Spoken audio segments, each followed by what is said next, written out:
Even though Mario games generally bring joy to the people of all ages who play it, almost every entry has one moment that's brought frustration to your experience, ranging from being a minute detail to a massive headache.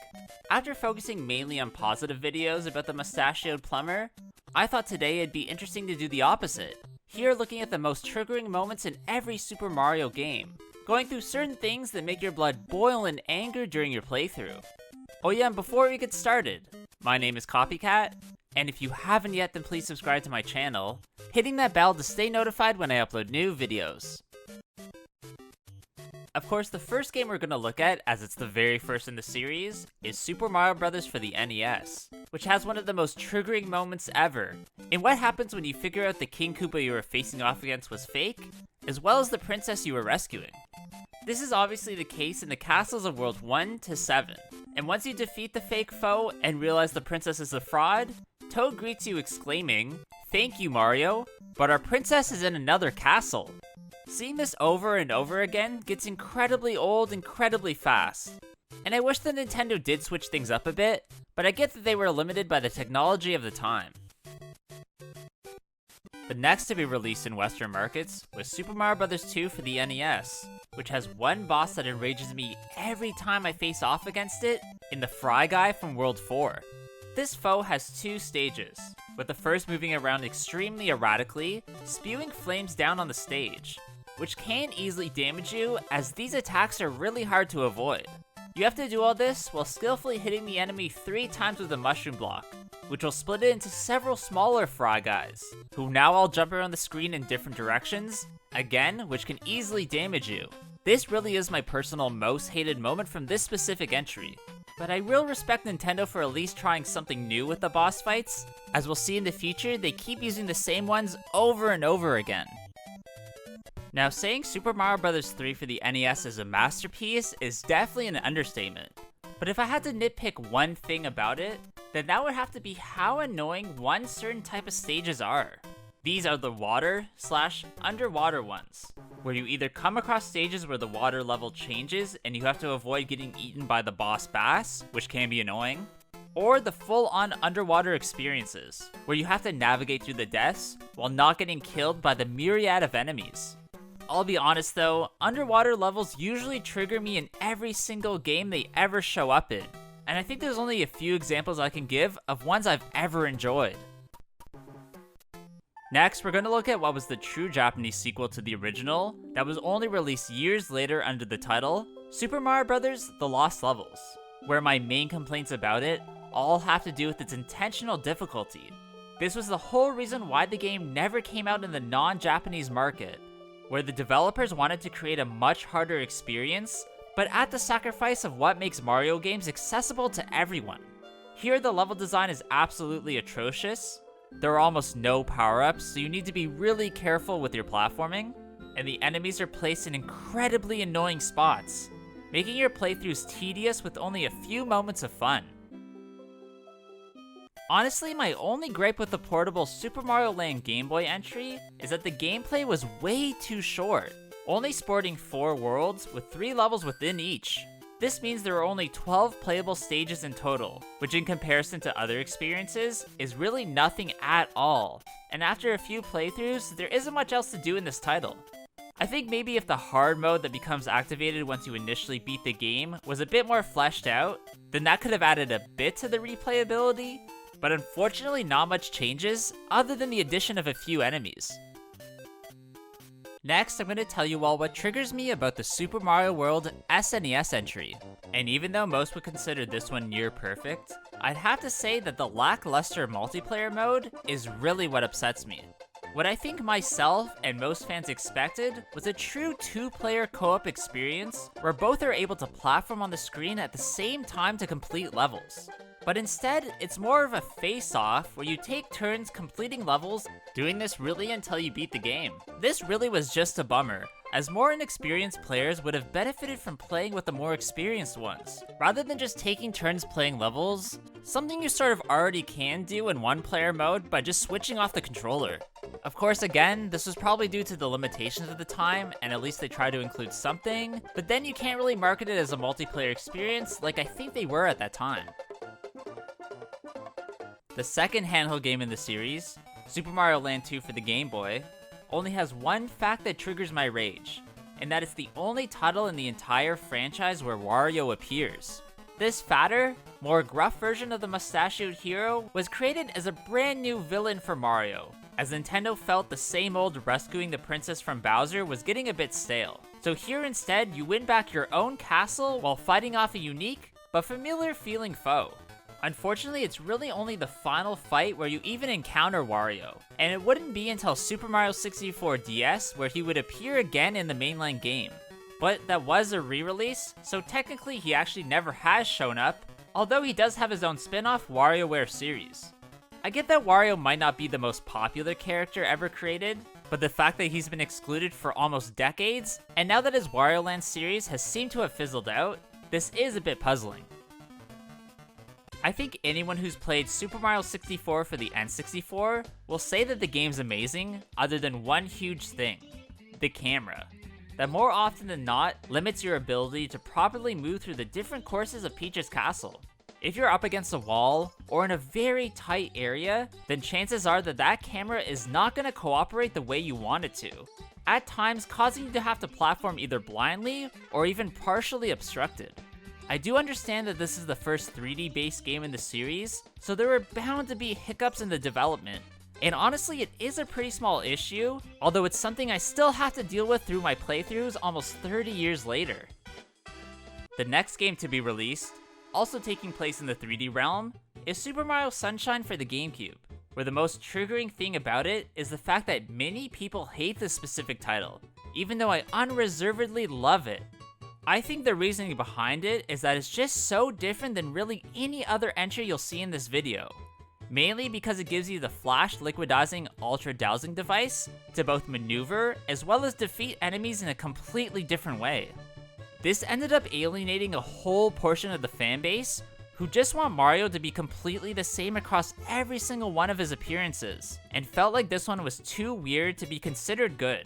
Now obviously I disagree with that, but please let me know your thoughts in the comments below. There's really only one thing from new Super Mario Bros. For the dual screen system that I dislike, and that's the mini mushroom power-up, which in my opinion is the worst thing about the game and really makes me upset, but trust me, it's for a reason. Not only does it cause you to be a one-shot, meaning that taking any damage at all will result in you losing a life, but it's also required to achieve certain secrets like getting into sub-areas, collecting star coins, or what I consider the worst, accessing 2 whole worlds. These are 4 and 7, where you have to face off against the bosses from the worlds before, while being powered down, I guess, in mini form. Something that's not really that clear to begin with, but also annoying as you basically have to have the mushrooms stored the entire time. A lot of you might not agree with what exactly gets me mad about the Super Mario Galaxy Wii entry, which is that I think that the collection of star bits is completely unnecessary. It sort of seems like they just wanted to shoehorn in another function for the system's motion controls, where here if you move your star pointer around, it will collect the bits automatically for you, something only used to feed the hungry Lumas to unlock hidden galaxies. Okay, maybe I'm just being a bit of a hater, as the star bits can be fired at enemies to briefly stun them, where they then can be kicked or stomped on to be defeated, which is a good crutch for newer players, but I always just felt like this feature was a bit gimmicky, and the game would have been fine without it. The second entry in the new Super Mario Bros. Sub-series came out for the Wii in 2009, where I have a major issue with the fact that you need to play the game using the Wiimote and Nunchuck, which has to be the most uncomfortable experience on any Nintendo system. I just could never get used to using the A and B buttons together on the Wiimote, but I still considered this better than the alternative, which is unplugging the Nunchuck and holding the Wiimote sideways instead. Something that's great for multiplayer experiences, but is not recommended if you're playing by yourself. The third option was to buy the classic Pro Controller, which actually is a good thing, but having to pay extra money on top of already buying the game is something I don't want to do while playing a supposedly simple Mario experience. Probably my favorite game of the entire series is Super Mario Galaxy 2 for the Wii, and even though it is almost near perfect, at least in my opinion, one thing I never liked about it is that it pretended like the first game never existed. Now, this wasn't at the liberty of any story, as Mario titles don't seem to really shy away from Bowser kidnapping the princess, but I do find it strange that Rosalina wasn't a bigger part of things, here straying away from her home base observatory, which was replaced by Mario's starship. I do get that this game started off as DLC, and somewhere along the line Nintendo decided to make it a full-fledged game, so they probably felt like they needed to differentiate this one a bit from the original. Nintendo would end up perfectly blending the 2D and 3D realms with the release of Super Mario 3D Land for the 3DS, where the only thing that triggers me from this one is the fact that the Boom Boom and Pom Poms are so heavily used in boss scenarios, which sucks because they're so easy to defeat.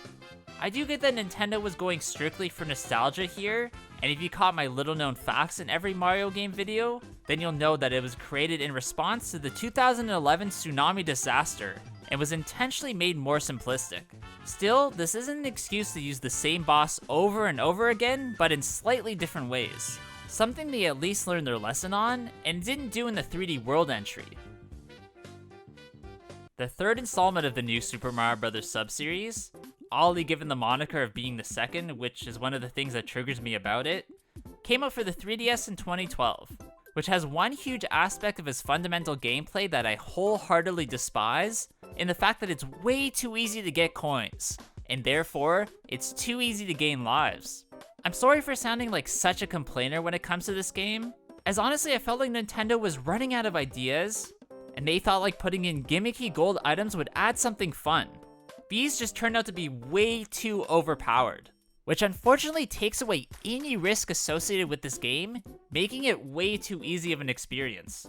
Honestly, nowadays I couldn't even imagine them even wanting to create another game in the 2D realm, which come to think of it, is probably why Super Mario Maker exists. The final of the new Super Mario Bros. Sub-series came out for the failed Wii U system, which I guess is really the only thing that irks me about it, as it was a fun game that not many people played. I distinctly remember when Nintendo announced the Wii U, and I immediately thought that the name was going to cause a major issue with the normie video game audience, as it confused a lot of people into thinking it was just a slightly upgraded system. All of this, coupled with poor advertisement and a very weak initial library, basically destroyed any hope the system had of doing well. But I am glad they'd eventually re-released most of the games on the Switch, usually with a lot of extra content attached. Next, I want to look at one thing I never liked from Super Mario 3D World for the Wii U, which is playing multiplayer with 4 players, as honestly it just doesn't work that well. This is especially made worse if it's experienced players playing with beginners, as there can be spots where it's required to move forward pretty quickly, and more often than not, they'll get left behind and have to get bubbled. I guess, however, if you're into having fun, chaotic experiences with friends, this could be the thing for you. But otherwise it will probably lead to an argument, or at least some frustration.